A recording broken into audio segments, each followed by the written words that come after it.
नमस्कार, आदाब and welcome. आपका स्वागत है आपके अपने चैनल पर। दिसंबर के महीने में भारत सरकार ने जीडीपी के आंकड़े जारी कर दिए हैं। भारत की जीडीपी दूसरे क्वार्टर में गिरकर सिर्फ 5.4% रह गई है, जो कि सन 2014 की शुरुआत में 8.7% थी। क्यों 10 सालों से एक पूर्ण बहुमत वाली सरकार देश में रहने के बाद भी जीडीपी लगातार गिर रही है?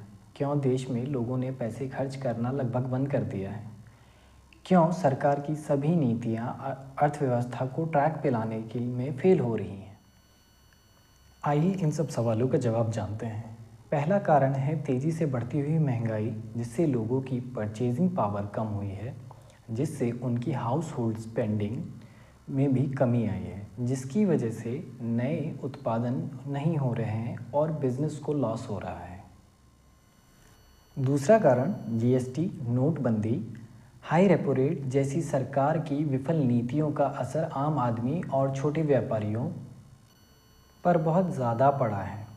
स्मॉल और मिड स्केल बिजनेस लगभग ख़त्म हो चुके हैं। तीसरा कारण महंगाई की वजह से जो सप्लाई और डिमांड का बैलेंस बिगड़ा है, उसकी वजह से हर बिजनेस सेक्टर में भारी गिरावट देखने को मिली है।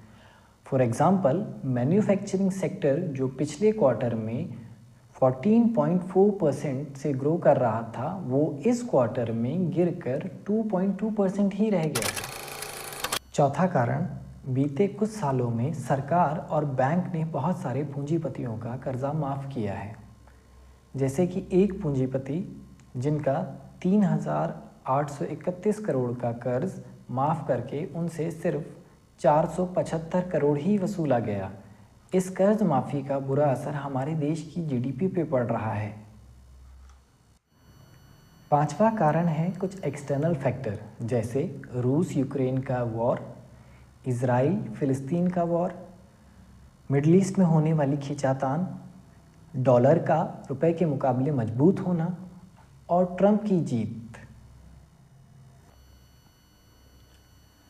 सरकार रोज़गार पैदा करने में असमर्थ है। जीएसटी, नोटबंदी जैसे फैसलों से हुए नुकसान की भरपाई करने में असमर्थ है। तेज़ी से बढ़ती हुई महंगाई पे लगाम लगाने में असमर्थ है, जिसकी वजह से जीडीपी लगातार गिर रही है और देश की अर्थव्यवस्था की कमर टूट रही है। हमारी सरकार को बताना चाहिए कि इन सब समस्याओं का समाधान करने के लिए वो क्या कर रही है। आपको और मुझे ये सवाल अपनी सरकार से पूछना चाहिए। इसी के साथ आपको छोड़कर जा रहा हूँ। मिलते हैं अगले वीडियो में। धन्यवाद।